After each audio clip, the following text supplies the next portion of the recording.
Conexão Poder. Oferecimento Titânia Telecom. Soluções para conectar negócios e pessoas.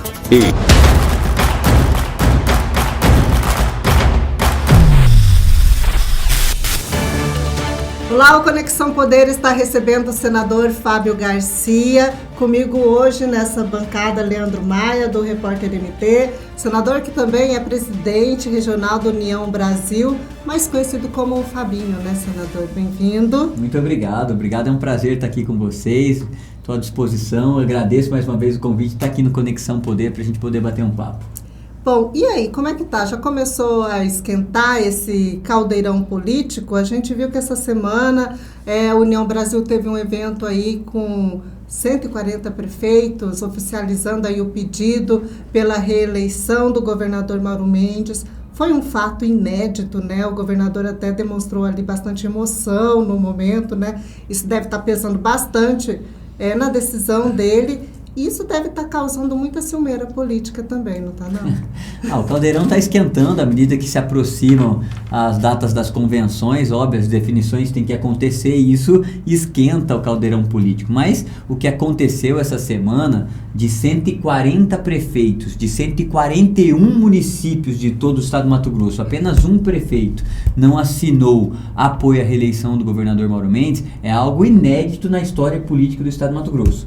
Mas acho que esse é um reconhecimento dos prefeitos mato-grossenses ao trabalho exemplar que o governador Mauro Mendes faz à frente do governo do estado do Mato Grosso. Eu lembro que o governador Mauro Mendes assumiu o governo do estado do Mato Grosso praticamente quebrado, com 11 mil fornecedores, repasses atrasados para todos os municípios, salário dos servidores atrasados, carro de polícia estava parando porque o governo do estado não tinha dinheiro para pagar o aluguel dos carros da força policial. Lembro dessa fase. Você lembra disso? Né? Portanto, um estado praticamente quebrado. Em menos de 3 anos e meio, o governador Mauro Mendes, junto, obviamente, com o apoio de todos os servidores públicos, de seus secretários, da Assembleia Legislativa, mas sob a liderança do governador Mauro Mendes, transformou o Mato Grosso de um governo do estado praticamente quebrado ao estado que mais investe em nosso país. Nenhum estado do Brasil investe tanto quanto o Mato Grosso em todas as áreas. Dá um exemplo.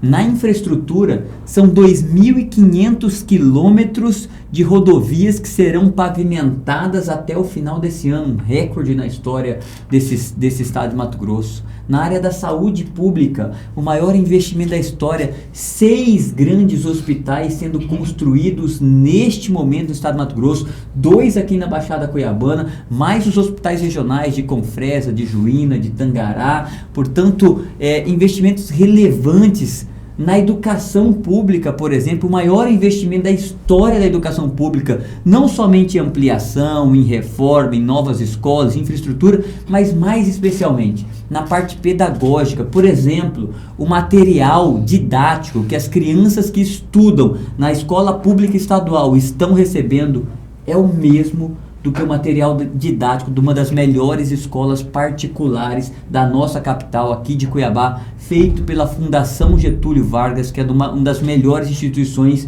de ensino do nosso país.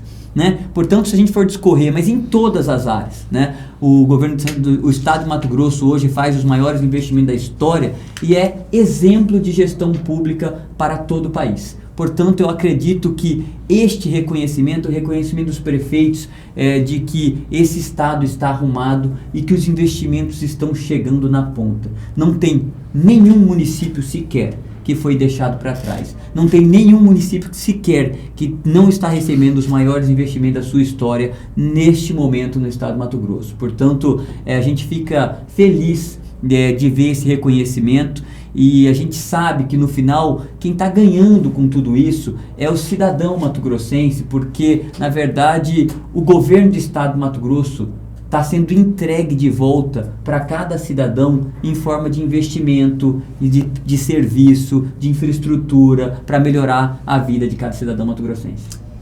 E, senador, mexendo um pouquinho mais aí nesse caldeirão político, falando um pouco agora sobre o tal palanque aberto aí para o Senado, sendo confirmada a candidatura à reeleição do Mauro Mendes, como é que fica esse palanque aberto? Vai ter espaço para todo mundo? Olha, isso foi uma questão... Quem fica no palanque aberto? Quem fica? Quem fica? Mas isso é uma questão, primeiro que não tem nenhuma decisão sobre palanque aberto ou não aberto. O que aconteceu e que gerou toda essa polêmica? Trouxeram ao governador Mauro Mendes a proposta de um palanque aberto. E o governador Mauro Mendes, de forma muito transparente, leal e correta com os seus aliados, né, colocou de forma aberta essa possibilidade para que seus aliados pudessem fazer uma análise sobre essa questão, né? Porque sempre que a gente constrói um projeto majoritário, um projeto de governo ou de prefeitura, que é um projeto majoritário, que você constrói isso a 4 mãos, com vários parceiros, com vários partidos, as decisões precisam ser tomadas também conjuntamente. Portanto, ao trazerem para o governador Mauro Mendes a possibilidade do palanque aberto, o que o governador Mauro Mendes fez foi consultar aos aliados a possibilidade de fato de se construir isso ou não. Não houve definição nessa reunião. Cada partido ficou de digerir um pouco esta possibilidade e a gente voltar a se reunir em breve.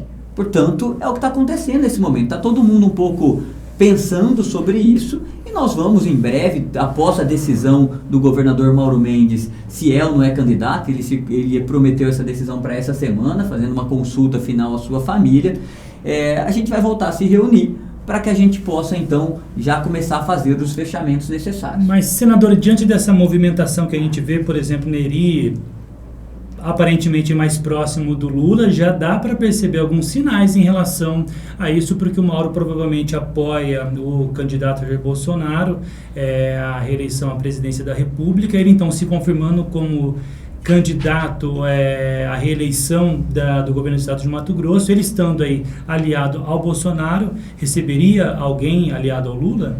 Bom, o Mauro tem um compromisso de apoiar o presidente Jair Bolsonaro, né? Esse compromisso está firme, segue firme, né? Lógico que à medida que as convenções vão se aproximando, as definições vão sendo feitas, né? Aparentemente eu não conversei com o deputado federal Nery Geller, mas pelo que eu leio pela imprensa, o deputado federal Nery Geller decidiu, na verdade, ser candidato a senador por uma federação de partidos que inclui, na verdade, o Partido dos Trabalhadores, o PT, né? Então fazer uma candidatura junto ao ex-presidente, né? Luiz Inácio Lula da Silva, e decidiu também talvez colocar como sua primeira suplente ao Senado, pelo que eu li na imprensa, né? A primeira-dama de Cuiabá, a esposa do prefeito Emanuel Pinheiro, né, como sua primeira suplente, a primeira-dama Márcia Pinheiro. Isso. E o Mauro disse também que a família Pinheiro não representa também o governo dele, né? Não, logicamente que não, né? Isso todo mundo sabe, né? Na verdade, ali é água e óleo, inclusive na forma de fazer política, né? Então, por exemplo, jamais o prefeito Emanuel Pinheiro possa representar a forma de fazer política do governador Mauro Mendes, né? O governador Mauro Mendes não tem nenhum pingo de mancha de corrupção na sua história política, ao contrário do prefeito Emanuel Pinheiro, que foi flagrado colocando maços e maços de dinheiro público no bolso do seu paletó, né? Que teve 7 secretários presos ou afastados por suspeita de corrupção, que teve sua casa invadida pela polícia, né, na verdade, por conta de suspeitas de corrupção, que foi afastado por ter aparelhado a saúde pública com fins eleitorais, colocando lá dentro da saúde pública, no lugar de médico, cabos eleitorais. Portanto, são pessoas com estilos absolutamente diferentes e jamais seremos representados só para fechar aqui, pelo prefeito Emanuel Pinheiro. Senador, só para fechar aqui, então, sendo feitas algumas confirmações, aparentemente, então, o Nery não teria lugar aí no palanque do Mauro. Sendo feitas algumas confirmações, como você disse, o Nery não terá local no palanque do Mauro, que é absolutamente incompatível. Nós não iremos nos juntar com a turma do prefeito Emanuel Pinheiro, né? Com a turma do paletó, com tanto escândalo de corrupção dentro da prefeitura de Cuiabá. A gente abomina esse tipo de política. Essa sua fala aí, você soltou que essa semana o Mauro fala, então define se vai ou se fica. Essa semana. Não foi eu que soltei, na verdade, ele no evento dos 140 prefeitos, ele disse, na verdade, né? que ele falaria esta semana, então a gente espera que ele se posicione essa semana. Ele disse, na verdade, que o coração dele já tinha se decidido, né? E que ele iria falar com a família dele, em especial com a Virgínia e com os 3 filhos, e que aí ele tomaria a decisão e nos informaria. E ele disse que possivelmente essa semana ele toma essa decisão. Ele disse que faltava um sim. Esse sim, você está sabendo se ele já teve? Não, eu não sei se ele teve. Eu tô morrendo de vontade de pegar o telefone e ligar pra Virgínia, ver se ela me adianta alguma coisa. Sim. Então vem dela esse sim. Sim, da dona Virgínia Mendes, que a gente sabe que esse um sim que falta é da Virgínia, né? É dela, né? Quem tem voz final, né? E quase tudo na vida do Mauro, na verdade. A Virgínia, o Mauro tem um respeito muito grande pela primeira-dama Virgínia Mendes, tem uma afinidade muito grande com ela, respeita muito a opinião da Virgínia, ele jamais tomaria uma decisão sem estar de acordo com a Virgínia, sem que a Virgínia estivesse de acordo. Portanto, ele busca esse entendimento. Eu, infelizmente, não posso, né, me intrometer ali, mas se pudesse, eu teria ligado, né, para perguntar isso. Mas eu torço, na verdade, que o Mauro possa tomar essa decisão junto com a família, e eu realmente, como cidadão mato-grossense, eu torço que essa seja uma decisão, seja um sim, que o Mauro seja candidato à reeleição. Acredito que ele fez e faz uma administração brilhante à frente desse estado, como eu já disse. Acredito que ele seja um gestor sério e responsável. Talvez uma das características mais marcantes dessa administração do governador Mauro Mendes, primeiro, a coragem de tomar as decisões certas. Eu lembro muito bem que no início do mandato, quando o Mauro teve que tomar aquelas decisões mais duras, né?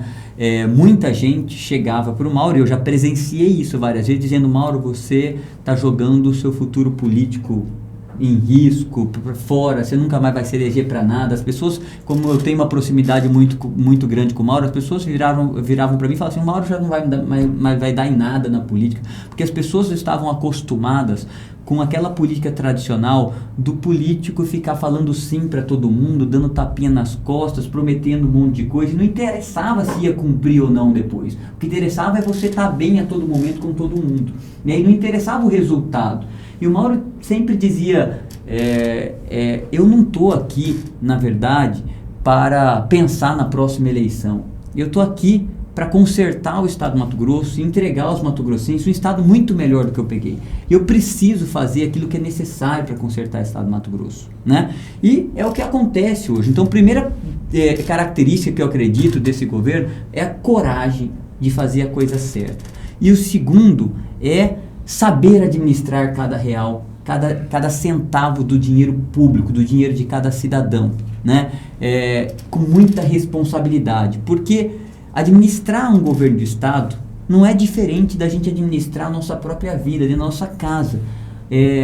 Não importa somente quanto cada cidadão ganha, quanto nossa família ganha, né, de salário. Importa também como a gente gasta esse dinheiro, em que a gente gasta e quanto a gente gasta, né? Nós todos conhecemos, quantas famílias a gente conhece, que pessoas que ganham bem, né, mas não sabem gastar o seu dinheiro e terminam o mês absolutamente endividados, né? Todos nós conhecemos famílias assim, né, que estão endividados, que não pagam a conta, que vivem com dificuldade porque gastam mal. E quantas famílias a gente conhece de gente que ganha menos, mas administra bem aquele dinheiro e tem sua vida toda arrumadinha, organizada. Então não basta somente arrecadar, ganhar bem, basta saber gastar, saber controlar esses gastos. E eu acho que essa é outra grande virtude do governador Mauro Mendes. Ele cuida de cada centavo do dinheiro do cidadão mato-grossense. E, portanto, está aí, ao meu ver, a chave do sucesso deste governo. É fazer a coisa certa, ter coragem,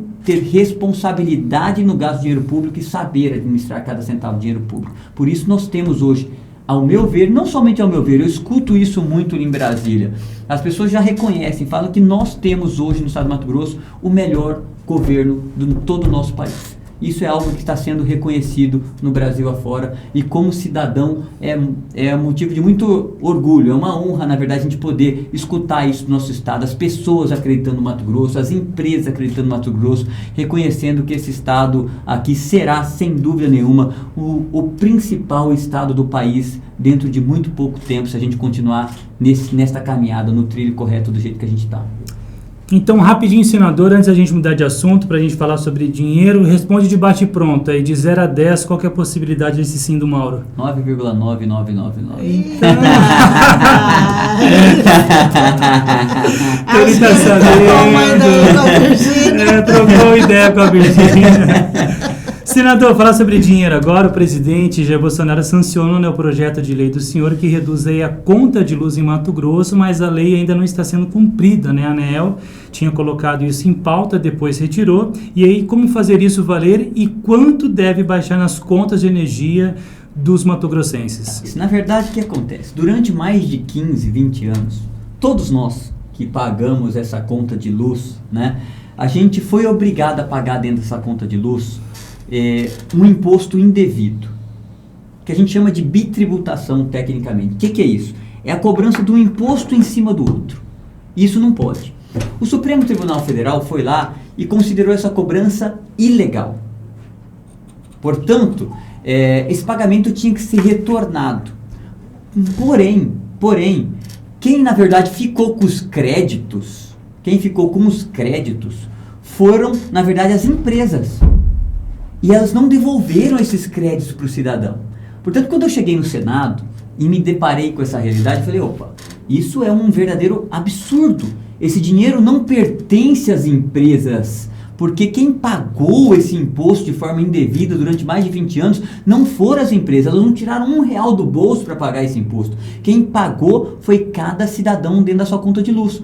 Portanto, nada mais justo de que esse dinheiro tem que retornar, ser devolvido para cada cidadão. Então, eu fiz um projeto de lei, né, depois de uma audiência pública, fiz um projeto de lei que obriga, na verdade, as distribuidoras, no caso aqui do Mato Grosso, a Energisa, a devolver este dinheiro para cada cidadão. Tá? Como? Que forma? Forma de uma energia mais barata. Uma redução na conta de energia de cada cidadão, né? Então, esse projeto tramitou em regime de urgência no Senado Federal, e aí eu preciso agradecer ao presidente do Senado, Rodrigo Pacheco, ao líder do meu partido, Davi Alcolumbre, ao relator da matéria, que foi o ex-ministro de Minas e Energia, senador Eduardo Braga. Nós aprovamos esse projeto no Senado por unanimidade, em regime de urgência. Esse projeto foi para a Câmara dos Deputados. Eu, portanto, articulei com o presidente Arthur Lira, eu fui deputado federal também, junto com ele, fui lá na residência oficial do Arthur Lira, falei com a relatora do projeto lá na Câmara, que era a deputada federal Joyce Hausmann, de São Paulo, conversei com ela, pedi urgência, eles pautaram na urgência da Câmara e foi aprovado por unanimidade também na Câmara. Você imagina, nem o PT votou contra. Nem o PT, que é a oposição, votou contra. Ninguém votou contra. Não teve um voto contra esse projeto. Tramitou, o presidente Jair Bolsonaro sancionou o projeto e o projeto já está sendo aplicado. Ele já foi aplicado em 10 estados e será aplicado aqui no Mato Grosso. Nós estamos agora somente fazendo um trabalho junto à Receita Federal do Brasil para que a Receita Federal do Brasil habilite os créditos tributários da Energisa. O que quer dizer isso?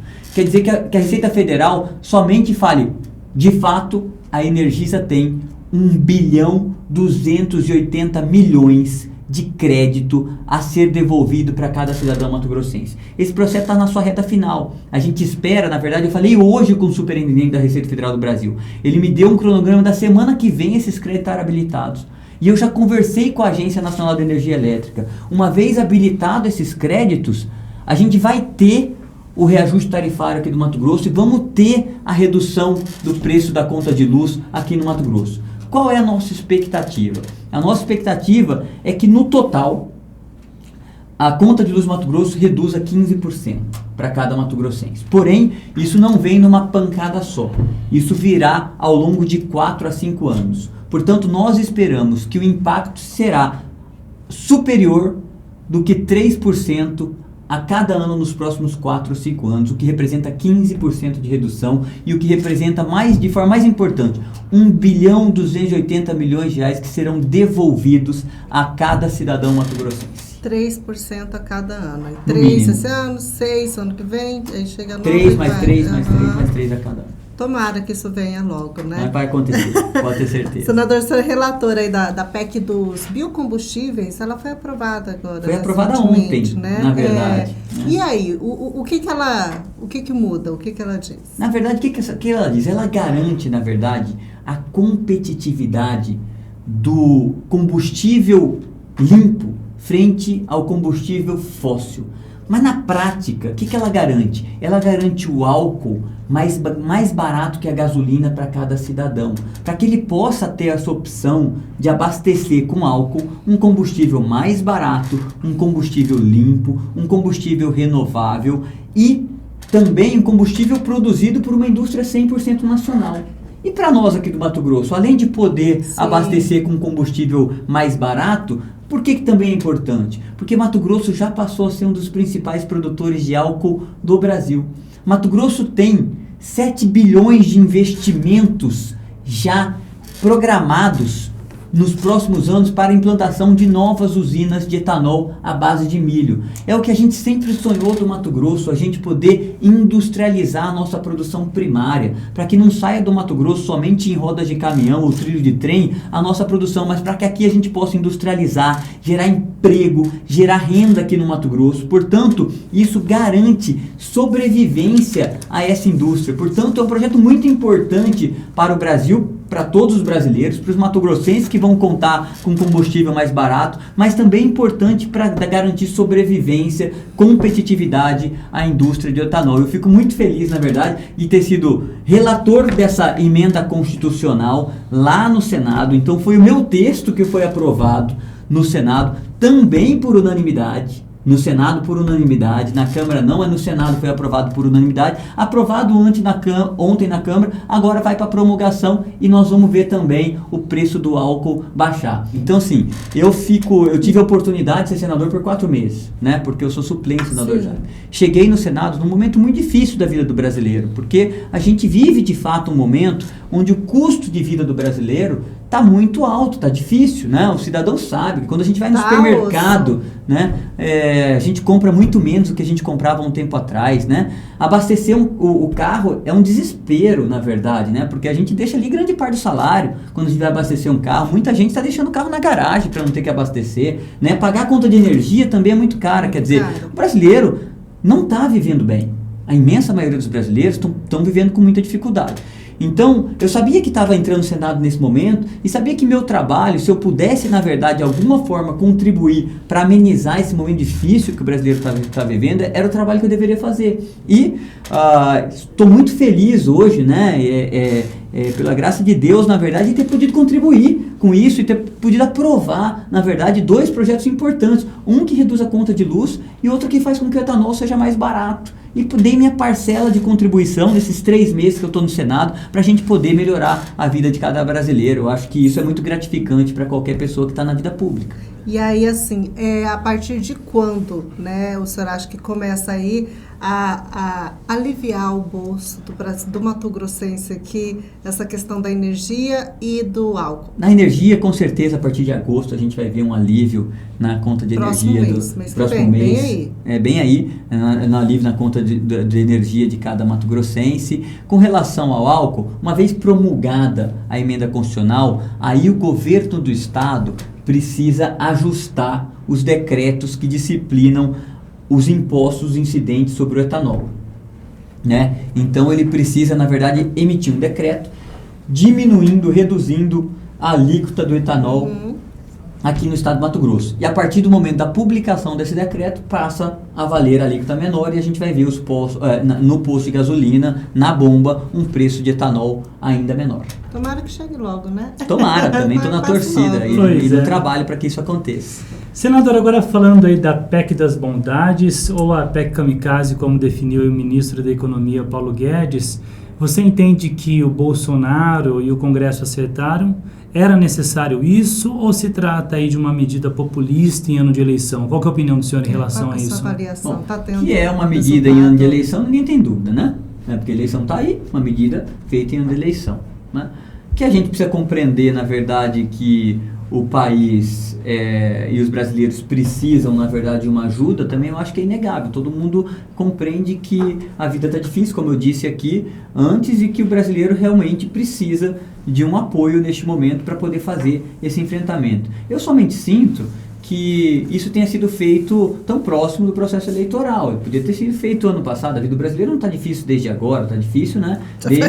Já faz algum tempo. Então, eu somente sinto isso. Mas que são medidas importantes para este momento do Brasil, acho que ninguém tem dúvida, né? Seria melhor, obviamente, que se as medidas tivessem sido tomadas há um tempo atrás. O brasileiro já estava vivendo um pouco melhor com essas medidas, né? Com o Auxílio Brasil num valor maior, né? Para ajudar os brasileiros que vivem em situação de vulnerabilidade, né? E assim, que é importante que as pessoas, né, também reconheçam que o Brasil é um país de desigualdades, né? A política me propiciou muitas coisas, mas uma das coisas que a política me propiciou foi conhecer várias faces desse Brasil, né? E o Brasil é um país de desigualdades. E infelizmente a gente vive num país que existe muitas pessoas vivendo abaixo da linha da pobreza. O que o senhor está colocando aí, só desculpa interromper, é que às vezes vem a crítica sem ter o conhecimento dessa realidade. Da vida das pessoas, né? Porque quando você está vivendo bem, ganhando bem, né? Você fala, mas esse auxílio, né? Mas só que tem gente que não tem o que comer. E que depende disso, né? E que depende disso, infelizmente. E por que essas pessoas dizem, mas essas pessoas nunca tiveram oportunidade na vida. Essas pessoas não tiveram oportunidade de estudar. Essas pessoas cresceram em lar num ambiente muito difícil, onde às vezes o pai era alcoólatra. Então essas pessoas não tiveram oportunidade. E o país precisa cuidar dessas pessoas também, né? É óbvio que a gente sempre fala, o melhor, né, não é dar o peixe, né, ensinar a pescar, né, dar a vara para pescar. Mas na atual situação era necessário. As pessoas estão passando fome, né? E todo mundo sabe que com R$300 hoje a pessoa não vive. Não. A pessoa não vive. Portanto, a gente precisa ter essa compreensão que essas pessoas precisam ser ajudadas. E num país de tamanha desigualdade, o auxílio é importante para que as pessoas possam viver com o mínimo. Mas eu vejo uma fala muito coerente na opinião do senhor em relação a isso, quando você diz que essa medida deveria ter sido colocada em prática antes e não necessariamente num ano eleitoral. Qual que é a dificuldade, senadora? Você que está nessa experiência de 4 meses, se eu não me engano, como senador da República, atuando, qual que é a dificuldade de você realmente ter uma ideia de uma construção de país, você pensar o Brasil a longo prazo? Claro que existem ideias e projetos para isso, mas por que o Brasil talvez seja um país que ainda insiste muito nessas medidas imediatistas, né? Nessas propostas imediatistas que elas aparecem muito nos anos eleitorais? Isso é uma infelicidade, né? Na verdade, da nossa legislação que permite, né? Manobras, vamos dizer assim, aprovações de lei nisso, e que a gente tem uma ausência de projeto de país, talvez, né? E que cada governo que entra tenta inventar novamente a roda, né? E o que a gente precisa ter, eu acredito que mais importante do que, na verdade, é a gente poder carimbar alguma ação ou alguma obra com o carimbo do presidente A, B ou C, na verdade, é a gente poder reconhecer que o que tem de bom no governo passado e poder dar continuidade nisso, né? E corrigir somente aquilo que precisa ser corrigido. A gente não precisa inventar a roda a cada 4 anos, a cada processo eleitoral. Portanto, acredito que essa cultura precisa ser mudada no país, né? De que não é necessário, na verdade, para um governo ser reconhecido pela população, que a roda tem que ser reinventada passadas as eleições, né? A cada 4 anos. Não. Não, é para o governo ser reconhecido que ele precisa entregar resultado lá na ponta para cada cidadão. E para isso é necessário, na verdade, que a gente perca menos energia tentando repensar a roda e gaste mais energia tentando fazer com que essa roda gire de forma mais rápida, né? E mais fácil. Portanto, reconhecer o que vem sendo feito de bom em outros governos e dar continuidade e mudar as rotas onde somente precisa ser mudado, seria se a gente conseguisse implantar isso na política brasileira, obviamente o Brasil poderia avançar muito mais rápido. E aí, senador, na sua avaliação, então, essa medida o presidente acertou e o Congresso acertou também nessa aprovação? Como eu disse, nesse momento? Como eu disse, por ser uma medida necessária, por a gente entender que o brasileiro vive com dificuldade, que tem muita gente que precisa, acertou. Acredito que seja uma medida necessária, porém tardia, mas necessária. Entendi. Falando em acertar, nós estamos precisando acertar aqui uma questão que faz tempo que tinha que ser acertada. A questão da BR-163. Eu sei que o senhor está cuidando desse assunto. A gente está aí, né? Teve essa entrega amigável da concessionária Rota do Oeste. O presidente liberou aí, decretou lá, autorizou uma nova licitação da BR-163. Só que a Rota do Oeste mesmo já colocou que ela pode ficar ali 2 anos e não tem previsão de obra. A gente continua com a BR sem estar duplicada, a tal da Rodovia da Morte, né? Continua sendo Rodovia da Morte, continua com essa manutenção falha do jeito que está, e a concessionária cobrando pedágio, e a gente não está vendo solução. Tem alguma medida, tem como alterar isso? De repente, o Estado pegar essa administração, ou um consórcio de prefeitos? Olha, eu tenho tratado esse assunto desde que eu cheguei no Senado. Eu fiz, inclusive, uma audiência pública no Senado Federal, onde eu chamei o Ministério da Infraestrutura, a Agência Nacional de Transportes Terrestres, a ANTT, o Departamento Nacional de Infraestrutura de Transporte, o DENIT, né? O Governo do Estado do Mato Grosso, para a gente discutir BR-63. Realmente, eu tive uma reunião essa semana com a Agência Nacional de Transporte Terrestre, a ANTT. Eu disse a eles que esta solução que está na mesa não é uma solução aceitável para o Estado de Mato Grosso.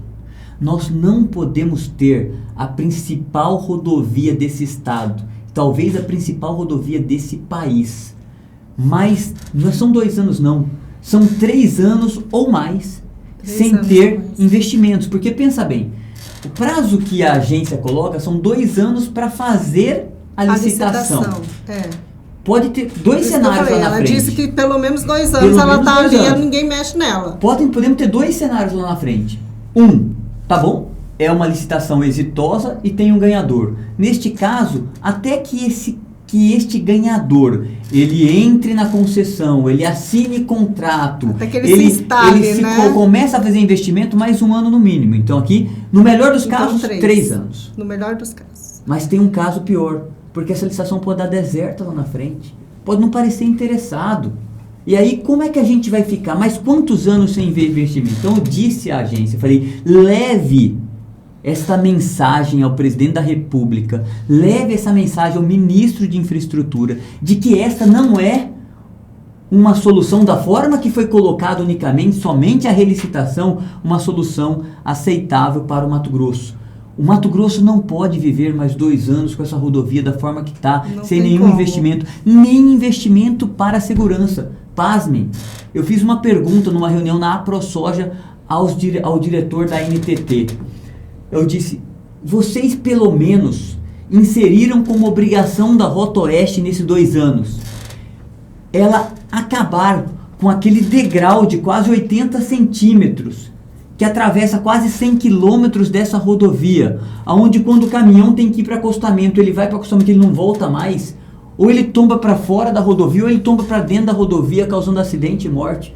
Vocês previram pelo menos que ela tem que consertar o que é de segurança, né, de preservação de vida. Sim, nessa rodovia? Eles falaram, não, isso não está previsto. Eu falei, é um absurdo. Como é que a gente vai ficar 2 anos, 3 anos, 4 anos com um degrau desse tamanho, causando acidente todo dia nessa rodovia, e vocês não colocaram isso como obrigação? Nós não podemos aceitar essa solução da forma que está. Essa solução, ela nos tira de uma inércia, porque nós estamos há muito tempo também sem investimentos nessa rodovia. Ela nos tira da inércia, mas ela precisa vir acompanhada de investimento pelo governo federal. Se o governo federal, eu disse na reunião, se o governo federal tem lá 40 bilhões para fazer um pacote de auxílio neste momento aos brasileiros, eu não quero entrar no mérito, né, se é válido ou não é válido, mas se tem 40 bilhões, ela tem 1, 2, 3, 4, 5 bilhões para poder salvar a vida dos mato-grossenses na BR-63. Tem que ter. E nós precisamos nos posicionar com relação a essa questão. Essa solução não pode vir da forma que está. Ela pode ser parte de uma solução, mas ela não pode ser a única solução dessa forma. Ela tem que vir acompanhada de investimentos. Nós precisamos ver investimentos sendo feitos de forma imediata nessa rodovia, pelo menos para a parte de segurança e para salvar a vida. E disse outra coisa, nós mato-grossenses não podemos aceitar que esta rodovia não seja inteiramente duplicada. Não tem como aceitar. É isso que deixa a revolta, é que todo mundo aceita, não briga por isso. Isso, porque agora a gente está vendo, na verdade, um movimento de que estão repensando o projeto de duplicação inteira da BR-163 para fazer terceira faixa em alguns trechos. Eu falei, isso não existe. Mas ela pensar tem um assim trânsito gigantesco. Esse estado aqui, ninguém vai segurar esse estado. Essa produção mato-grossense vai dobrar, vai triplicar dentro de pouco tempo. Não existe essa de trecho. Não existe essa possibilidade para nós. Se essa BR-163 fosse nos Estados Unidos, ela teria 5 pistas de um lado e 5 do outro, gente. A gente precisa parar de aceitar no Brasil. Chega no presidente, senador? Essa mensagem ela tem que chegar, ela vai chegar no presidente. Ela tem que chegar. Ela vai chegar no presidente porque nós não podemos aceitar esse tipo de solução para uma rodovia tão importante do nosso estado. E eu digo assim, não somente pelo escoamento de grãos, também pelo escoamento de grãos, óbvio, mas porque a gente está perdendo muitas vidas. São 100 vidas por ano que estão sendo perdidas em média na BR-163. E isso é uma perda irreparável. Irreparável, que nós não podemos aceitar. O senhor lembra, né, recentemente teve um ônibus, quantas vítimas foram naquele ônibus na BR-163? Se não me engano foram 9 ou 12 vítimas. Foram 11 vítimas. De uma vez só, 11. Né? 11 vítimas, né? A gente todo dia noticia morte na BR-163. Todos os dias a gente noticia morte. É a rodovia da morte. E a gente viu muita gente festejando essa questão da licitação. Liberou para nova licitação. Só que a gente não viu se levantar aí uma voz para falar, não, peraí, mas são tantos anos até ter uma solução realmente prática. Não, mas você já viu uma voz, eu disse isso claramente na ProSoja para o diretor-presidente da NTT hoje, o senhor Rafael, junto com os outros diretores da NTT e na frente de vários prefeitos que estavam lá conosco da BR-163, onde eu levantei a voz dizendo muito claramente o que eu disse aqui para vocês, e os prefeitos também, junto comigo, sendo justo aqui, os prefeitos também se levantaram na reunião e disseram que essa não é uma solução aceitável para nós aqui do Mato Grosso. O senhor está tomando essa frente, então? Não é que eu estou tomando essa frente, essa é uma posição minha, não é muito clara, e eu estou abertamente, publicamente dizendo essa posição para todo mundo que eu posso dizer. Eu espero, na verdade, que todos os parlamentares, e acredito que todos os parlamentares da bancada do Mato Grosso também vão levantar a mesma voz. Aqui não é uma questão de protagonismo, mas aqui é uma questão de tentar fazer a coisa certa, de fazer a luta certa. A gente não pode aceitar essa solução, não é a solução. Essa é a questão. Ou nós vamos ficar aqui de braços cruzados e aceitar uma solução onde essa solução ela só nos dá uma perspectiva, que o número de mortes na BR-163 vai aumentar a cada ano. Ninguém merece. Isso é solução para nós nos próximos 3, 4 anos? Não, de forma A gente já saber que a gente vai perder pelo menos 400 mato-grossenses, no mínimo, nos próximos 3 ou 4 anos, porque a gente não vai ter investimento lá. E como é que alguém aceita essa solução como sendo a solução? Ela não é. Ela tem que vir acompanhada dos investimentos necessários para a gente garantir pelo menos a segurança, o direito de ir e vir de cada cidadão nessa rodovia. E tem alguma discussão, digamos assim, entrando recurso federal, haver um consórcio de prefeituras para gestão até a nova licitação? Não, eu acho que sim. Não precisa disso, na verdade, assim, de ter um consórcio para gestão, né? Precisa ter o dinheiro de investimento. E eu fiz uma pergunta muito clara ao diretor da NTT. Existe algum impedimento legal para que o governo federal, o Ministério do Transporte ou o Departamento Nacional de Infraestrutura Terrestre, existe algum impedimento legal para que eles coloquem dinheiro de imediato para fazer as obras necessárias, investimentos necessários, pelo menos para garantir a segurança nessa rodovia? E ele me respondeu que não existe nenhum impedimento legal. Portanto, se não existe nenhum impedimento legal, não me venha dizer o governo federal que não tem dinheiro para isso. Porque a gente está vendo que tem dinheiro. Tem 40 bilhões de reais na mesa aqui para fazer a PEC, para sustentar a PEC. Por que não tem 2, 3, 4 bilhões para a gente colocar na BR-163 e salvar a vida de tantos mato-grossenses? Portanto, essa discussão nós vamos fazer lá em Brasília. Essa discussão, nós da bancada federal do Mato Grosso, nós vamos fazer lá em Brasília, porque a gente não pode aceitar uma meia solução para o Mato Grosso nessa questão. Mas tendo esse recurso, o que está travando de fato, senador, então, já que existe o recurso? Não, na verdade eu sei que existe o recurso, porque não se não falaram, existisse não faria PEC, mas eles não falaram, não, tá aqui, tem o dinheiro, o dinheiro está aqui. Basta tem que ter uma definição, uma decisão do governo de que ele vai tirar tantos bilhões ali do caixa e vai colocar aqui na BR-163. É que eles estão, na verdade, tratando a gente como bobó Você entendeu? Né? Então, assim, essa não é uma solução para nós, isso que a gente tem que deixar claro. Essa solução tem que vir acompanhada de investimento imediato. Essa tem que ser uma posição unânime do Mato Grosso, essa é a minha percepção. O senhor está falando assim de uma forma tão eloquente, né? A gente tem que perguntar, o senhor é neto de ex-governador, ex-prefeito, está no sangue aí a carreira política. E aí, o Fabinho pretende seguir essa linha, essa vocação? Pretende seguir ser prefeito, ser também governador? Tem esse sonho? Está no seu plano? Deixa eu te contar uma coisa, na verdade. Está no seu plano? Ali, eu sou neto do ex-governador José Garcia Neto, meu avô foi governador do estado do Mato Grosso, meu avô foi o primeiro prefeito eleito dessa cidade de Cuiabá. O primeiro prefeito eleito de Cuiabá foi meu avô. Eu, infelizmente, não convivi com meu avô político, né? Quando eu nasci, meu avô tinha deixado a política, portanto, eu não convivi com meu avô político. E eu segui uma carreira totalmente fora da política. Minha carreira foi sempre uma carreira na vida privada, né? Eu saí para estudar muito cedo. Eu entrei na faculdade com 16 anos, eu fui o aluno mais novo a entrar na Universidade de Engenharia em Campinas. Eu fui o aluno mais novo a me formar em Engenharia em Campinas. Eu com 21 anos tinha me formado, fui para fora do Brasil fazer uma pós-graduação, né, na universidade em Boston, na Harvard, em Administração e Finanças. E a partir daí eu segui uma carreira em grandes empresas. Eu comecei como um estagiário numa grande empresa, e fui trabalhando e fui sendo, na verdade, promovido dentro dessa grande empresa e terminei como presidente de 4 empresas multinacionais, com atuação no Brasil, na Bolívia, na Argentina, né, nos Estados Unidos. Portanto, eu cumpri uma carreira de executivo, depois eu entrei na vida empresarial como empresário e eu não pensava, na verdade, nunca pensei em fazer uma carreira política, né? Depois eu fui convidado pelo hoje governador Mauro Mendes, mas antes de qualquer coisa, meu amigo de longa data, antes da política, antes de tudo, fui convidado por ele para ser secretário de governo dele na prefeitura de Cuiabá, né? Eu estava numa época da minha vida que eu estava numa transição entre... Eu tinha saído dessa carreira de executivo de grandes empresas, né? De trabalhador, de funcionário de grandes empresas, para uma carreira de empresário mesmo. E ele me convidou para ficar temporariamente com ele, para ajudar a gente poder ajudar a organizar a prefeitura de Cuiabá. Até hoje, temporariamente. Não, eu dei uma pausa, Mas sempre muito ligado à política e sempre muito ligado ao Mauro. Sempre ligado ao Mauro, mas eu dei uma pausa, né? Mas eu acabei ali sendo secretário de governo e minha entrada, na verdade, na política eleitoral, assim, como mandato, aconteceu de forma muito curiosa. A gente pertencia a um partido que era o PSB, né? Não sei se vocês lembram, o partido do Eduardo Campos, né? Que aquele foi candidato a presidente, morreu naquele acidente de Santos, né? E o Eduardo Campos seria candidato a presidente da República. E ele chegou para o Mauro e falou: Mauro, eu preciso de uma candidatura a deputado federal do Mato Grosso para fazer campanha para mim. E o Mauro, ele sempre tomou decisão na última hora, sempre toma decisão na última hora, né? Isso mata a gente. Quando foi em março de 2014, o Mauro me chamou na sala dele e falou: Fábio, em dezembro eu tive uma conversa com o Eduardo Campos e o Eduardo Campos me pediu uma candidatura a deputado federal.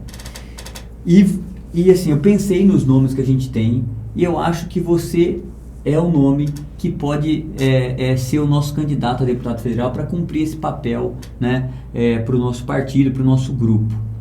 Era em março, eu tinha 2 semanas para tomar a decisão e sair da prefeitura, descompatibilizar, porque você tem que descompatibilizar 6 meses antes da eleição, né? Ele falou, conversa com a sua família. Eu falei, Mauro, deixa eu só te perguntar uma coisa, quantos votos precisa ter para eleger deputado federal? Ele falou assim, Fábio, eu acho que em nossas contas são que precisa ter 80 mil votos. Que eu falei, voto meu pra Deus caramba. do céu, onde que eu vou me meter, né? Fui lá conversar com a minha Porque a família. minha família não é tão grande assim. Recebeu os sims da família. Aí eu fui né? conversar com a minha família, minha esposa, na verdade, né, não tem político na vida dela, nenhum, não tem político na vida dela. Meu pai já assim, né?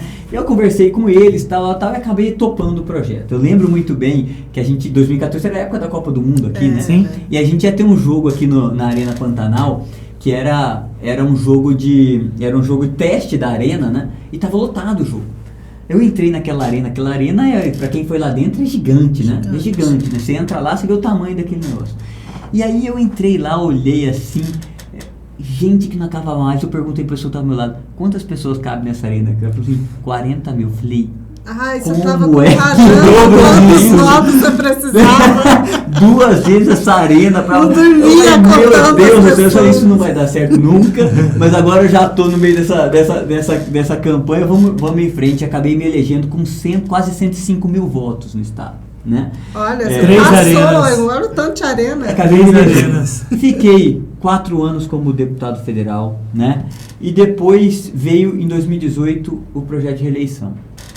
E eu estava contando antes aqui nos bastidores para você, né? Que na verdade eu tive, por uma questão do nosso partido, um pedido do nosso partido para mim, não ser candidato à reeleição.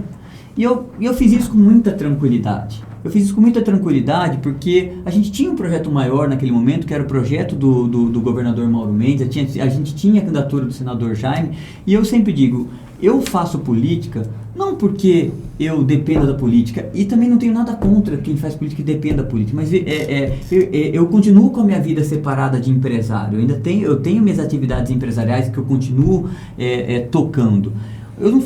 Mas eu faço política primeiro porque eu gosto. Eu gosto. Tá no sangue. E a gente tem que Não fazer o que teve a gente jeito. gosta, né? E eu gosto. E segundo, porque eu acredito de verdade na política. Eu sou uma pessoa que tem um sentimento ideológico grande com a política. Eu acredito que a política é uma forma da gente contribuir com a nossa cidade, com o nosso estado, com a nossa sociedade. É uma boa forma da gente contribuir quando a gente faz a boa política. Portanto, eu acredito. Portanto, eu tenho com tranquilidade de estar na política. E se um dia eu tiver que estar fora da política, eu também o farei com tranquilidade. O que o futuro me reserva? Eu não sei. Na verdade, eu acredito muito que o destino está no comando de Deus, uma força maior, né, que eu não controlo, né? Mas pode ter certeza, em qual desafio eu tiver, eu vou dar o meu melhor, né? Sempre foi assim na minha vida. Portanto, enquanto eu estiver na política, eu vou fazer o melhor trabalho possível. Se eu estiver na vida privada, eu vou fazer o melhor possível. E eu penso que eu preciso dar uma contribuição. Enquanto eu puder dar uma contribuição, gostaria de dar uma contribuição a esse estado que eu tenho tanto carinho, que me recebeu, que recebeu minha família tão bem, que deu ao meu avô talvez a honra maior, né, para um cidadão que vem de fora, como foi meu avô, um nordestino, de ser governador desse estado. Nossa família, eu sou eternamente grato pelo Mato Grosso, por nossa querida Cuiabá, pelas oportunidades que me deram na vida. E a forma que eu posso ter de contribuir, de retribuir todo esse carinho, talvez fazendo uma boa atuação na política. E aí, eu estou pronto para os desafios que a política me colocar, e se for fora da política também. Você viu só que eu falei pra você que ele era liso, Elias?